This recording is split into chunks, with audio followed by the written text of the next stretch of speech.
Dronët Ukrainës godasin fabrikën ruse që prodhon dron iranian në Tatarstan. Dronët Ukrainës të distancës së gjatë kanë goditur fabrikën Alabuga në Tatarstan, një nga vendet kyçe të industrisë ushtarake ruse, ku Rusia po prodhon kopjet e droneve vetvrasës Shahid të Iranit. Ky sulm është një hap i rëndësishëm për forcën e përgjigjes ushtarake të Ukrainës ndaj përpjekjeve të Rusisë për të përforcuar mundësitë e saj të sulmit, duke përdorur teknologjinë e avancuar të droneve.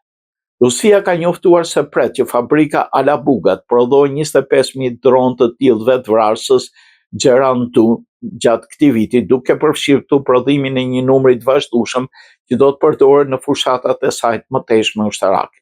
Ky prodhim masiv ka ngjallur shqetësime për përdorimin e këtyre dronëve në zona civile dhe ushtarake, duke dhënë mundësi Rusisë për të rritur kapacitetin e saj të sulmeve precize. Pamjet e lëshuara tregojnë disa përpjekjeve të dështuara nga sistemet mbrojtëse ajrore ruse Pansir S1 për të rrëzuar një dron kamikaz Ukrainës në Tatarstan. Këto përpjekje megjithatë janë dëshmuar të pasuksesshme, pasi droni ka shpëtuar disa herë nga goditje duke treguar aftësitë e tij për të realizuar manovra aktive shmangse në ajër.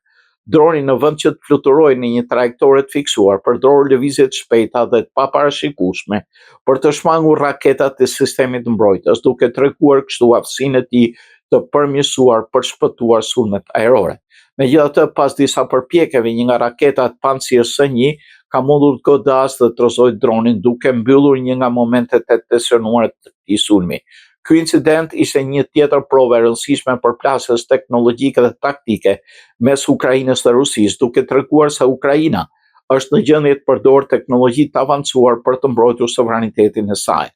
Ndryshe, Rusia ka nisur pushtimin e shtetit të Ukrainës më 24 shkurt të vitit 2022, duke shkaktuar mijëra viktima dhe dëme të shumta materiale. Lufta e cila ka marrë për masa të mëdha ka shpërthyer në një konflikt të gjerë ushtarak, ka përfshirë si operacione toksore ashtu dhe sulme ajrore dhe me dron, duke ndikuar rënd në jetën e qytetarëve, duke shkaktuar një krizë të rëndë humanitare.